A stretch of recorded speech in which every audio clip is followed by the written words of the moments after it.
Virgo, ito yung reading mo for July 18 to 24 or kung kailan mo man ito matsyempuan mapanood. Pwede rin naman itong timeless reading, no? As long as nakaka-resonate kayo. Sun, Moon, Rising, Venus signs or cross watchers, you are all welcome.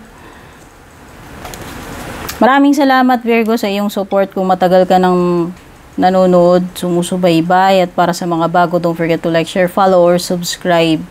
Shoutout sa ating mga FB page subscribers, pati na rin sa ating mga YouTube channel members. Naka-flex po yung mga names ninyo at the end of this reading.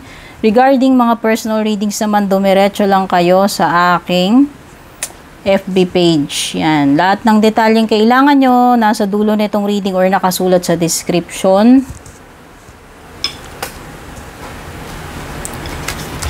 At ibibigay ko muna yung lucky day, lucky numbers mo Virgo. Pwede mo namang i-rewind or i-pause itong video na to. Lucky day mo Monday, lucky numbers mo 34, 29, 31, 1, 16 at saka 43.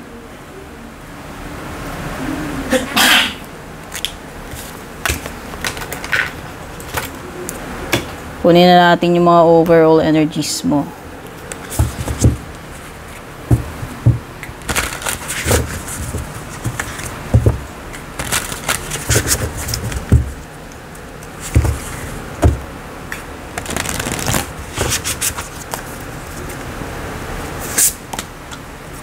Unang nahugot natin ay the beaver and birch home. Okay, baka may kinalaman sa iyong family or sa bahay. Tingnan natin mamaya. The squirrel and chestnut preparation.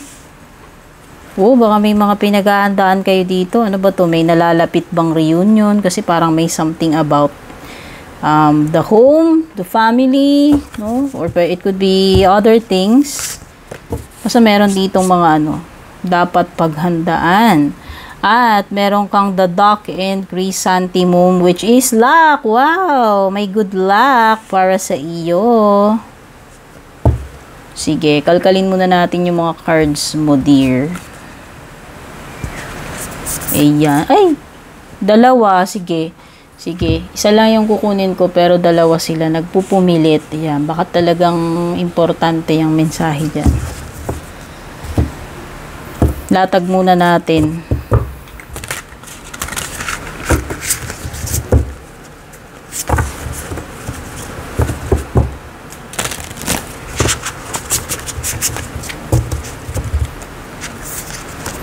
Meron kang Hierophant, Taurus energy.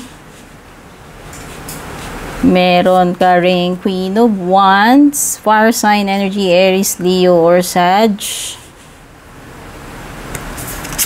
And then, you have Queen of Cups, water sign energy naman to. Si Cancer, Scorpio, or Pisces.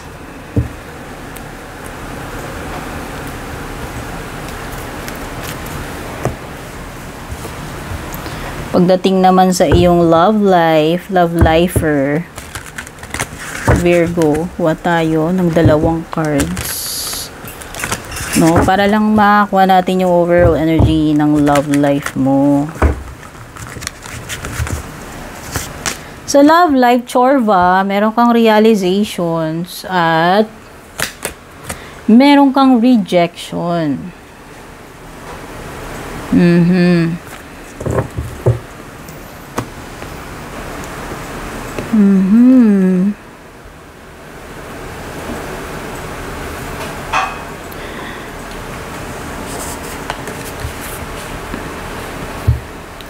Siguro this is the time na dapat maglaan ka ng oras sa family mo or bigyan mo ng focus, attention itong iyong loved ones, family, or the home or the house.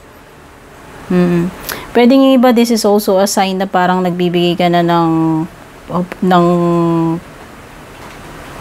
binibigyan mo ng attention yung pagpapamilya or settling down, Virgo. Baka iba sa inyo hindi pa kayo nag-asawa. Ayan. Okay, this is something na ilalaan mo para sa iyong loved ones, family, sa home, or anything na related sa bahay. Baka yung iba dito is pagpapatayo ng bahay or pagpupundar ng bahay or lupa.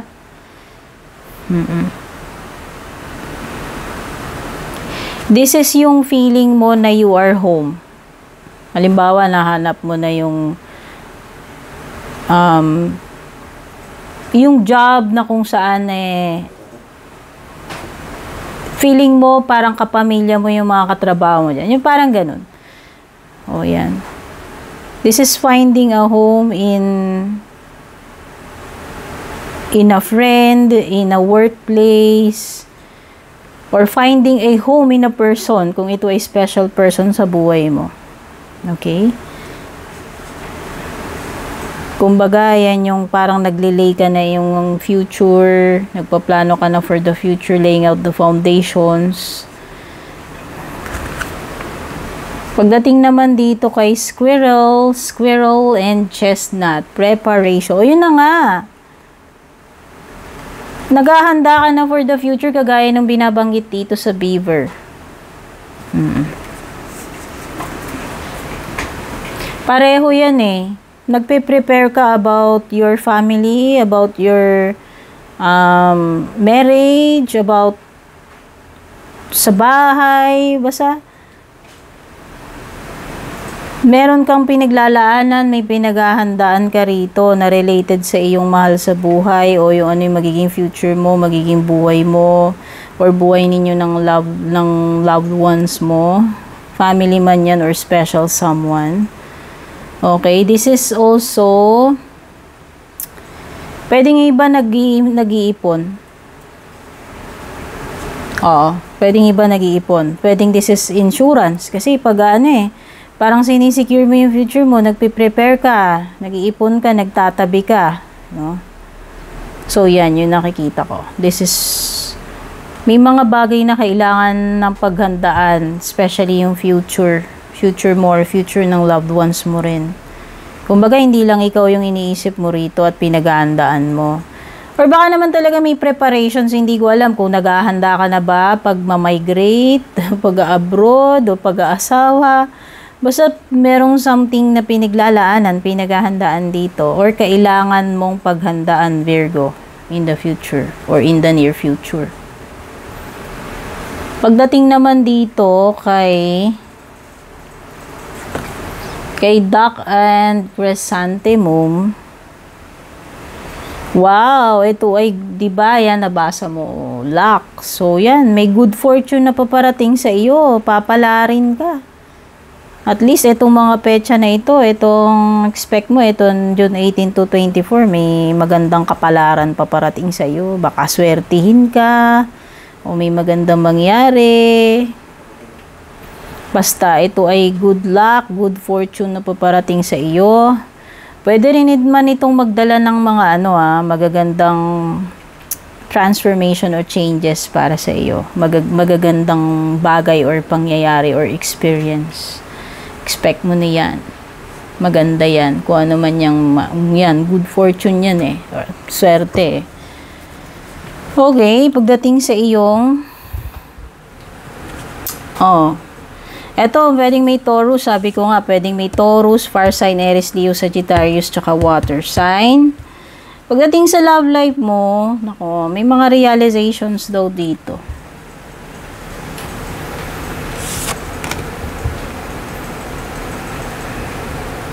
Okay. So, may mamumulat na sa katotohanan.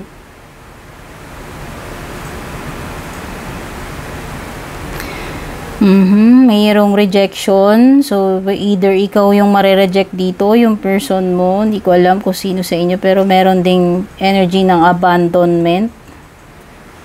Oo. May mare-reject or merong iiwan. May aalis. May maa-abandon na rito. Or mag-ghost. Siguro kaya ka may realization. Kasi kung sino yung, ewan ko, pwede rin naman ikaw yung mga abandon ikaw yung may na-realize Pwede rin naman Hindi ko alam, hindi ko hawak yung mga energies ninyo, so bahala na kayo magtag ng kung kaninong energy ito. No? Basta, meron ditong may mahihimasmasan. Marirealize niya yung dapat niyang ma-realize at magkakaroon dito ng abandonment, pag-iwan, or rejection. So, meron kasi ditong mamumulat na yung isip niya eh. Mas maiintindihan niya na yung mga bagay-bagay or malalaman niya na yung truth, na enlighten na siya.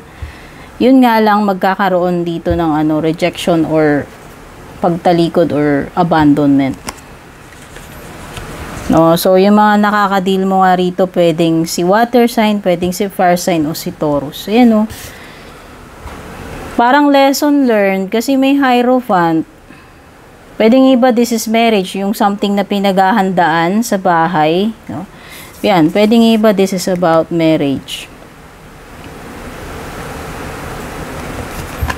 Pero yung realization sa love life, lesson learned, pwede rin siya dito sa Hierophant.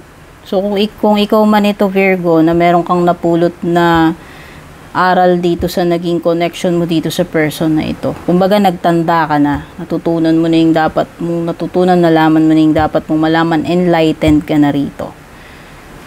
Okay? Yan, yung iba, pwedeng may kasal or naghahanda para sa kasal. Or isang silver or golden anniversary ng magulang ninyo or kayo mismo, hindi ko alam. Parang merong something na related sa sa marriage, tsaka sa home, sa family, sa bahay. Okay, this is you na mas confident ka na ngayon, mas wise. Ayan, nakikita ko. Oo, mas palaban yung energy mo, mas kaya mo na yung sarili mo ngayon, mas malakas na loob mo. Ayan, this is you na nagiging independent and confident person, Virgo. O, dahil yan dito sa iyong experience sa mga natutunan mo, it molded you into a better person right now. Ikaw na ito. No? Kumbaga, upgraded ka na dyan. Okay, someone will, ewan ko, may mag-i-express ng saloobin niya with the Queen of Cups. Oo.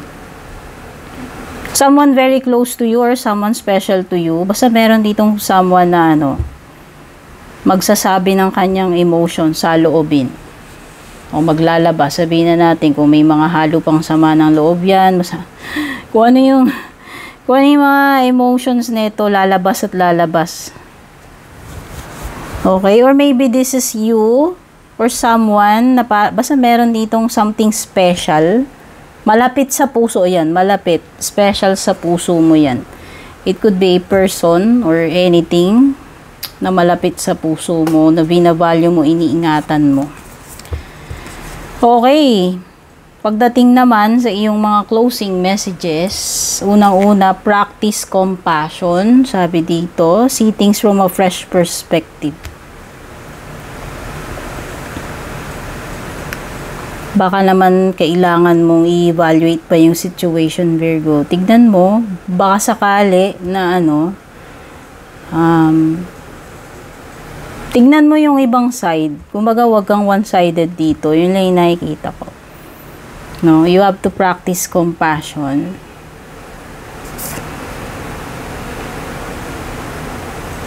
Miracles and blessings. Wow, everything has its gift. Ang ganda. Baka isa to sa marireceive mo. Ayan. Merong some kind of miracle or may mga grasya, mga blessings na paparating sa iyo. Yan o. Meron kang marireceive na ganyan. Ang ganda, Virgo. So, yan yung mga energies na na-pick up natin dito sa July 18 to 24 reading mo. At kung nagustuhan mo, nakarelate ka, don't forget to leave a comment, palike and share na rin. Godspeed. Take care and babush.